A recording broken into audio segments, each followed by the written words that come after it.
Hi friends, मैं वहीदा और welcome to my channel Waheeda Bilimoria. Friends, मुझे तो इतनी जल्दी पड़ी हुई है कि मैं कब ये लेसन खत्म करूं ताकि मैं एक रिकॉर्ड टाइम बना लूं कि भाई इतनी जल्दी एक चैप्टर कैसे खत्म हो सकता है और वो भी 6th स्टैंडर्ड में। तो चलिए फ्रेंड्स, हमारा जो लास्ट पार्ट है जिसमें हम करेंगे सर्कल। सर्कल जो सभी का फेवरेट है मुझे पता है। तो उसमें सेंटर ऑफ द सर्कल क्या होता है, फिर उसका डायमीटर क्या होता है, कितनी एक्साइटमेंट है ना मुझे। और उसके बाद हम देखेंगे कॉर्ड क्या होता है। हम दो नए कंसेप्ट इसमें देखेंगे और वो है सेगमेंट और सेक्टर। और बिलीव मी फ्रेंड्स, ये सेगमेंट और सेक्टर आपको 10th स्टैंडर्ड में भी आने वाले हैं। तो ऐसा नहीं है कि बस ये क्लास करे और भूल जाए, ये सब तो बेस है। अब इसी पे आगे के क्लासेस में आप नई नई चीजें सीखने वाले हैं और अगर अभी इंटरेस्टिंग लग रहा है तो आगे बहुत इजी लगने वाला है। तो चलिए शुरू करते हैं हमारा सर्कल का सफर। Welcome friends to the last part of our chapter. इस चैप्टर में हम लोग ने सारे ही ज्योमेट्री के बेसिक आइडियाज देख लिए हैं, किसे कहते हैं लाइन सेगमेंट्स, एंगल्स, रेज, उसके बाद हमने ट्राइंगल्स देख लिए, क्वाड्रिलेटरल्स देख लिए और आज हम सर्कल्स करेंगे। फ्रेंड्स, हम डायरेक्ट एक्सरसाइज 4.6 पे नहीं जा सकते क्योंकि उससे पहले हमें कुछ बेसिक चीजें सीखनी होगी। ये मैं रफ डायग्राम्स ड्रॉ कर रही हूं तो आपको बेहतर समझ में आएगा। देखिए फ्रेंड्स, ये एक सर्कल होता है और आप जानते हैं सर्कल हम कैसे ड्रॉ करते हैं। हम एक सर्कल ड्रॉ करने के लिए कंपास लेते हैं जिसका पॉइंटेड पार्ट हम यहां रखते हैं और एक रेडियस से हम ड्रॉ करते हैं। अब फ्रेंड्स, होता क्या है कि आप जब एक सर्कल ड्रॉ करते हैं तो उसका ये डिस्टेंस, ये डिस्टेंस, ये डिस्टेंस, सब डिस्टेंस सेम होते हैं फ्रेंड्स। तो ये जो डिस्टेंस है जिससे आप सर्कल ड्रॉ करते हैं, अगर ये 2 सेंटीमीटर है तो ये भी 2 सेंटीमीटर होगा, ये भी 2 सेंटीमीटर होगा। तो ये होगा हमारा, ये यहां हम हमारे कंपास का पॉइंट रखते हैं तो इसे हम कहते हैं सेंटर ऑफ सर्कल। ये हमारा सेंटर है और जिस मेजर से हम सर्कल को ड्रॉ करते हैं उसे हम कहते हैं रेडियस। तो रेडियस यहां भी जो 2 होगा तो यहां भी वही मेजर होगा, यहां भी वही मेजर होगा। रेडियस एक सर्कल के लिए सेम रहता है। ये तो हो गए फ्रेंड्स बेसिक कंसेप्ट। तो चलिए एक और सर्कल ड्रॉ करते हैं और उसमें कुछ और चीजें समझने की कोशिश करते हैं। ये एक सर्कल है, इसका ये सेंटर है। अब आपको पता चल गया होगा, इसका मैंने नाम दिया है O और इसमें एक रेडियस मैंने ड्रॉ किया है OM। तो ये मेरा, तो मैं यहां लिखूंगी, देखिए इस तरह से आपको लिखना है फ्रेंड्स। तो हमारा सेंटर क्या हो गया, पॉइंट O। फिर हमारा रेडियस क्या हो गया, अगर एक है तो फ्रेंड्स रेडियस और इसमें एक से ज्यादा मैंने ड्रॉ किए हैं तो वो रेडियाई। तो ये हो गया मेरा OM। इसके बाद फ्रेंड्स हम कुछ नई चीजें सीखेंगे, जैसे कि ये सर्कल बहुत सारे इस तरह से छोटे छोटे छोटे छोटे पॉइंट से बना हुआ है, बहुत सारे पॉइंट्स। कोई भी 2 पॉइंट को अगर मैं इस तरह से ज्वाइंट करती हूं तो ये हो गया मेरा कॉर्ड। पूरे सर्कल पे उसके जो सरकमफ्रेंस यानी ये जो इसकी बॉर्डर है, इस पे मैं कहीं भी 2 पॉइंट को अगर ज्वाइन करती हूं तो वो मेरा हो गया कॉर्ड। अब ये कॉर्ड है, अगर कोई कॉर्ड सेंटर से पास होता है, वो सेंटर से पास होना चाहिए। अगर कोई कॉर्ड सेंटर से पास होता है और सर्कल के 2 पॉइंट को ज्वाइन करता है तो वो कॉर्ड का स्पेशल नाम होता है डायामीटर। यानी आपका डायामीटर क्या है यहां पे, तो नाम दीजिए AB सपोज। तो डायामीटर एक कॉर्ड ही है लेकिन वो सबसे बिगेस्ट कॉर्ड है और ये जो है इसका नाम है AB। और सादा कॉर्ड अगर मैं कहूं तो सादा कॉर्ड मेरा नाम क्या दीजिए, सपोज EF है, EF। तो आई होप फ्रेंड्स आपके 2-3 कंसेप्ट क्लियर होंगे। पहला, what is a circle, what is its centre, radius क्या है, एक डायमीटर क्या होता है। तो भाई ये वो एक कॉर्ड है जो सेंटर से पास होना जरूरी है और ये सादा कॉर्ड है। अब फ्रेंड्स देखिए, ये जो पार्ट है, ये पार्ट, सिर्फ इतना पार्ट, यानी ई एफ का ये जो राउंड पार्ट है, ये हमारा है आर्क। आर्क सर्कल का ही पार्ट होता है, लेकिन वो दो पॉइंट को इस तरह से बॉर्डर पे ज्वाइन करता है।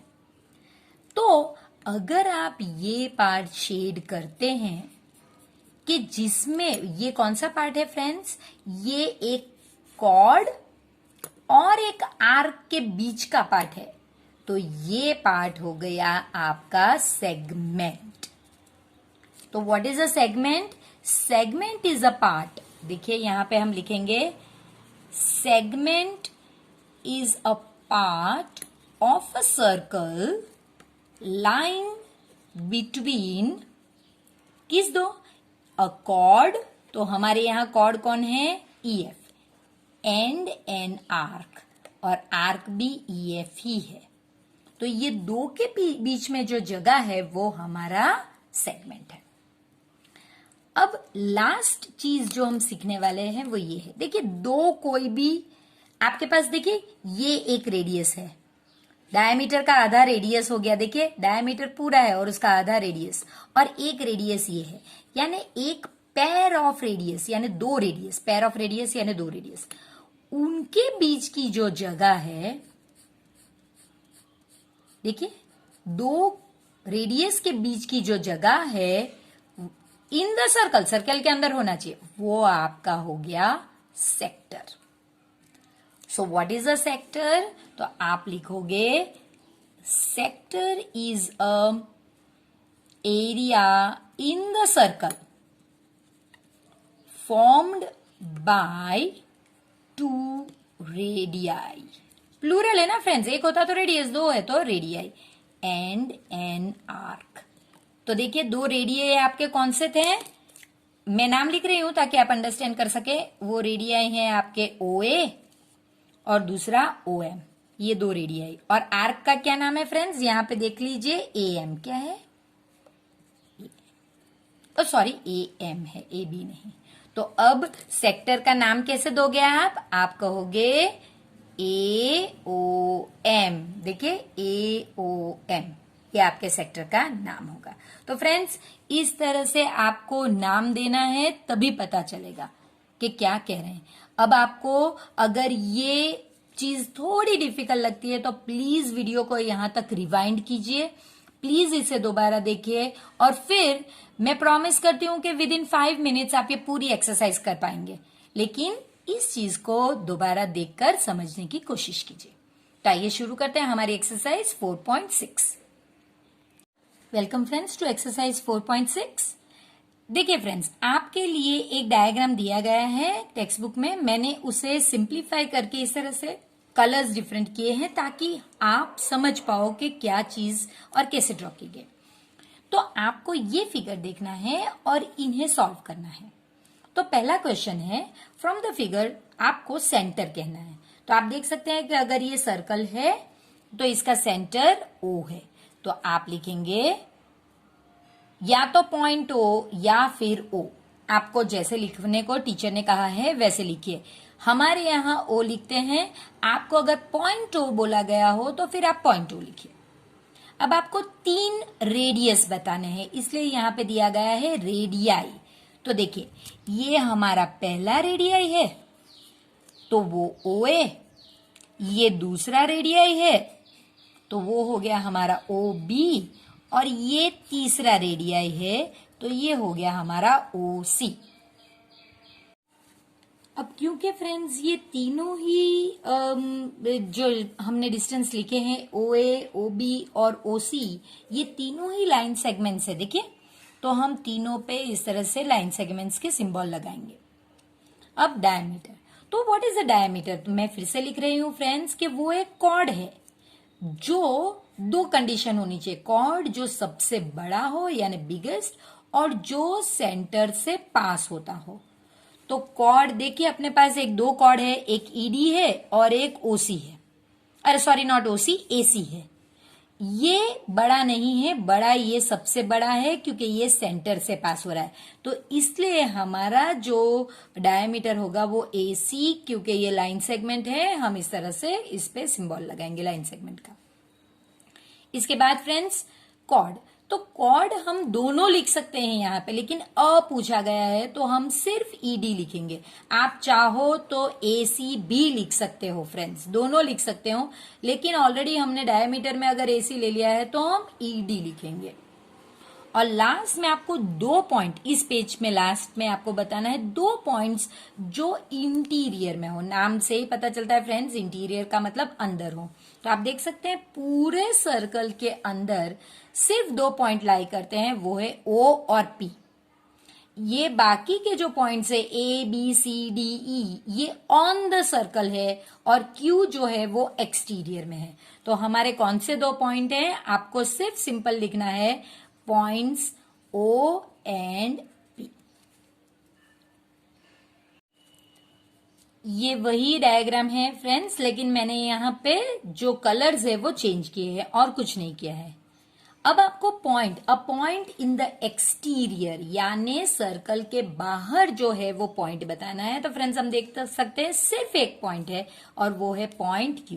तो आप लिखेंगे पॉइंट Q या फिर Q, जैसे आपके टीचर एक्सपेक्ट करते हैं वैसा आंसर आपको लिखना है। अब आपको सेक्टर बनाना है, तो सेक्टर कहाँ होता है फ्रेंड्स, 2 रेडियस होने चाहिए इसमें और एक आर्क इसके बीच में होना चाहिए। तो देखिए ये एक रेडियस है और ये दूसरा रेडियस है और उसका बीच में ये आर्क, तो ये आपका सेक्टर। अब ये सेक्टर 3 नाम होंगे फ्रेंड्स, तो ये आप लिखोगे AOB या फिर OAB, आप कुछ भी लिख सकते हैं। तो हम रेडियस से सेंटर से स्टार्ट करेंगे OAB, और हम लिखेंगे इसका शेडेड पार्ट, क्योंकि OAB नॉर्मली अगर हम 3 अल्फाबेट लिखते हैं तो वो सोचते हैं कि हम ट्रायंगल लिख रहे हैं, तो वो नहीं, हम उसका शेडेड पार्ट जो पूरा ही हमने शेड किया है वो लिखा है।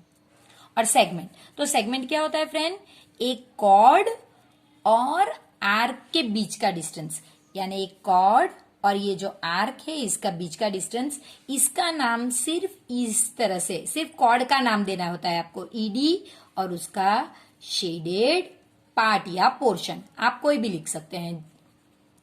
तो फ्रेंड्स ये हमारा क्वेश्चन नंबर 1 था, जो सिर्फ फिगर में देखकर आपको लिखना था, जो बहुत बहुत इजी है। ये सिर्फ फ्रेंड्स यस और नो का सेक्शन है। क्वेश्चन नंबर 2 में is every diameter of a circle a cord, तो हम यहाँ पे एक सर्कल ड्रॉ करते हैं, ये उसका सेंटर है और इसके में से पास होता हुआ एक कॉर्ड, तो ये हो गया हमारा पहला डायमीटर। अब हम दूसरा डायमीटर ड्रॉ करते हैं, कहीं भी हो सकता है फ्रेंड्स, तो मैं इस तरह से जो सेंटर में से पास होना जरूरी है, तो मैंने इसका नाम दिया EF। अब आप देख सकते हैं कि डायमीटर तो कितने सारे हो सकते हैं, तो वो पूछ रहे हैं कि इज एवरी डायमीटर, क्या हर एक डायमीटर एक कॉर्ड है, आपको सिर्फ ये ड्रॉ करना है और बोलना है क्या ये कॉर्ड है। तो यस फ्रेंड्स, कोई भी डायमीटर कॉर्ड है, तो आपका आंसर होगा यस, सारे ही डायमीटर कॉर्ड होते हैं। अब आपको सेकंड डायग्राम है, is every chord a diameter, तो अब आपको ड्रॉ कॉर्ड करने हैं। तो देखिए ये सेंटर है O, ये पहला कॉर्ड AB, ये दूसरा कॉर्ड NM, ये तीसरा कॉर्ड XY, ये फोर्थ कॉर्ड CM, है ना, M आपने दे दिया है, CD। देखिए मैंने कितने सारे कॉर्ड ड्रॉ किए, लेकिन जरूरी नहीं कि सारे ही कॉर्ड डायमीटर हो। ये कॉर्ड डायमीटर नहीं है, ये कॉर्ड डायमीटर नहीं है, ये कॉर्ड डायमीटर नहीं है, सिर्फ एक ही डायमीटर है। तो एवरी कॉर्ड, सारे ही कॉर्ड सर्कल के डायमीटर नहीं होते, इसलिए इसका आंसर होगा फ्रेंड्स नो। सारे ही डायमीटर कॉर्ड होते हैं, लेकिन सारे ही कॉर्ड्स जो है वो डायमीटर नहीं होते। इसमें आपको फ्रेंड्स फिगर नहीं ड्रॉ करना है, लेकिन मैं रिक्वेस्ट करूंगी कि ज्योमेट्री में कुछ भी अगर पूछा जाए प्लीज रफ में फिगर ड्रॉ कीजिए। फिगर से आपके 90% डाउट्स क्लियर हो जाते हैं, और ये बहुत इजी लगता है और इंटरेस्टिंग लगने लगता है। तो प्लीज ये टिप फॉलो कीजिए। क्वेश्चन नंबर 3, कुछ करना ही नहीं है, एकदम सिंपल से आपको ये जो मैं रफ में ड्रॉ कर रही हूँ फ्रेंड्स, आपको बाकायदा इंस्ट्रूमेंट के साथ ड्रॉ करना है। तो आपको पहले एक सर्कल ड्रॉ करना है। हमेशा सर्कल ड्रॉ करके एक सेंटर मार्क करना जरूरी होता है। अब आप उसका सेंटर मार्क कीजिए। तो मैं सेंटर को नाम दे रही हूं O। तो आप O लिखिए। इस तरह से फ्रेंड्स आप प्लीज यहाँ पे लिखते जाइए ताकि आपकी टीचर को पता चले कि आपने क्या चीज क्या मार्क की हुई है। अब रेडियस, तो मैं रेडियस को मार्क कर रही हूं OA। तो मैं लिख रही हूं OA। इसके बाद आपको डायमीटर कहा गया है। मैं चाहूं तो इसी को एक्सटेंड करके यहां से कर सकती हूं, लेकिन नहीं, मेरे लिए ये एक मैंने डायमीटर बना दिया, इसका नाम दिया LM। तो मैंने डायमीटर का नाम दिया LM। क्या फ्रेंड्स जरूरी है? डायमीटर एक कॉर्ड है जो सेंटर से पास होना जरूरी है। इसके बाद सेक्टर, तो देखिए सेक्टर क्या होता है फ्रेंड्स, 2 रेडियाई और एक आर्क से बना हुआ। तो देखिए 2 रेडियाई मेरे पास रेडी है और ये मेरा शेडेड पोर्शन मेरा सेक्टर हो गया, क्योंकि मेरे पास आर्क भी रेडी है LA। तो ये हो गया मेरा सेक्टर। तो मैं नाम क्या दूंगी, OLA। OLA और मैं लिखूंगी शेडेड पोर्शन। इसके बाद मुझे सेगमेंट ड्रॉ करना है, लेकिन फ्रेंड्स सेगमेंट कॉर्ड के बगैर नहीं होगा। तो मैं पहले एक कॉर्ड बनाऊंगी, चाहे इसमें पूछा ना गया हो, मुझे कॉर्ड बनाना पड़ेगा तभी मेरा सेगमेंट होगा ना। क्यों? क्योंकि सेगमेंट एक कॉर्ड और आर्क के बीच की जगह है। तो कॉर्ड तो मेरे पास अभी है ही नहीं, ये है एक डायमीटर, उसको मैं यूज नहीं करना चाहती। तो सपोज मैंने ये कॉर्ड बना लिया, मानो के नाम है इसका X और M, तो यहाँ पे है ही। तो मेरा जो कॉर्ड है वो है XM। तो मैंने ये जो पार्ट है ये मेरा सेगमेंट हो गया, देखिए। तो आप लिखेंगे कौन सा, सिर्फ आपको कॉर्ड का नाम लिखना है XM और आप लिखोगे शेडेड पोर्शन या शेडेड पार्ट, जो भी आप लिख सको। इसके बाद a point in its interior. तो देखिए पॉइंट इंटीरियर में एक्चुअली ओ तो है ही, आप ना चाहे तो आप बीच में एक P लगा दीजिए। So point P। अब पॉइंट इन इट्स एक्सटीरियर, तो लगाइए कोई भी एक पॉइंट, सपोज T। तो मैं यहां पे लिखूंगी पॉइंट T। एन आर्क, अपने पास 2 आर्क है फ्रेंड्स, एक ये LA और एक XM। आप कोई भी लिख दीजिए। आप LA लिख के ऐसे आर्क का सिंबल कीजिए और XM में भी आप ऐसे ही आर्क का सिंबल कीजिए, कोई भी एक आपको लिखना है। एक्सरसाइज का लास्ट क्वेश्चन फ्रेंड्स, से ट्रू और फॉल्स। इसमें भी आपको ड्रॉ नहीं करना है, ये मैं आपको समझाने के लिए ड्रॉ कर रही हूं। 2 diameters of a circle will necessarily intersect. देखिए मैंने ये एक सर्कल बनाया और इसमें मैं 2 डायमीटर्स बना रही हूं। एक मेरा डायमीटर है, ये सर्कल का सेंटर है वो, ये AB मेरा पहला डायमीटर है और ये मेरा दूसरा डायमीटर है EF। तो देखिए ये दोनों इंटरसेक्ट करेंगे, वो कह रहे हैं। तो क्या ये ट्रू है? बिल्कुल ट्रू है फ्रेंड्स। आप 15 अगर अलग बनाएंगे तो वो 15 इंटरसेक्ट करेंगे। तो यस, आप देख भी सकते हैं ना, ये दोनों एक दूसरे के ऊपर से कट कर रहे हैं ना, तो वो इंटरसेक्ट कहा जाता है। तो यस, इट इज ट्रू। और जो लास्ट क्वेश्चन है इस एक्सरसाइज का, बल्कि इस लेसन का लास्ट क्वेश्चन है ट्रू और फॉल्स का, वो है the centre of the circle is always in the interior. यानी एक सर्कल है और उसमें आपने एक सेंटर बनाया O, तो कहते हैं कि ये O हमेशा इंटीरियर में होता है। तो फ्रेंड्स आपको देखकर भी पता चल गया होगा कि yes it is true, centre हमेशा इंटीरियर में ही होता है, तभी तो वो सेंटर कहा जाता है ना सर्कल का। वो अंदर होगा तभी तो आप ड्रॉ कर सकेंगे। तो यस इट इज ट्रू। तो फ्रेंड्स इसके साथ हमारी ये एक्सरसाइज खत्म होती है और चैप्टर भी खत्म होता है। और अगेन मैं कहूंगी मान्यता। अब आप मान्यता मनीष शाह, तो आपको ये चैप्टर कैसा लगा ये प्लीज मुझे बताइए और कहिए कि क्या ये चैप्टर अब आपको डिफिकल्ट लग रहा है तो फिर मिलते हैं नेक्स्ट लेसन में। तब तक के लिए आपको वीडियो को लाइक करना है, शेयर करना है और चैनल को सब्सक्राइब भी करना है। कभी ऐसा नहीं हुआ कि कोई लेसन जिसकी 6 एक्सरसाइजेज हो वो इतनी जल्दी खत्म हो जाए और इतना इंटरेस्टिंग लगे। तो ये पॉसिबल है सिर्फ फ्रेंड्स आपकी वजह से। आप इतना मुझे मोटिवेट करते हैं, वीडियोस को लाइक करते हैं और अपनी रिक्वेस्ट भेजते हैं। इससे मुझे बहुत मोटिवेशन मिलता है और हम फटाफट से ये चैप्टर कंप्लीट करने में कामयाब भी रहे। तो फ्रेंड्स, इसे एक रिवीजन चैप्टर ही समझिए। और अब मैं ये बोलना भी नहीं चाहती और आप तो कर ही लेंगे, मुझे पता है कि चैनल को सब्सक्राइब करना है, वीडियो को लाइक करना है और इसे अपने फ्रेंड्स के साथ शेयर करना है।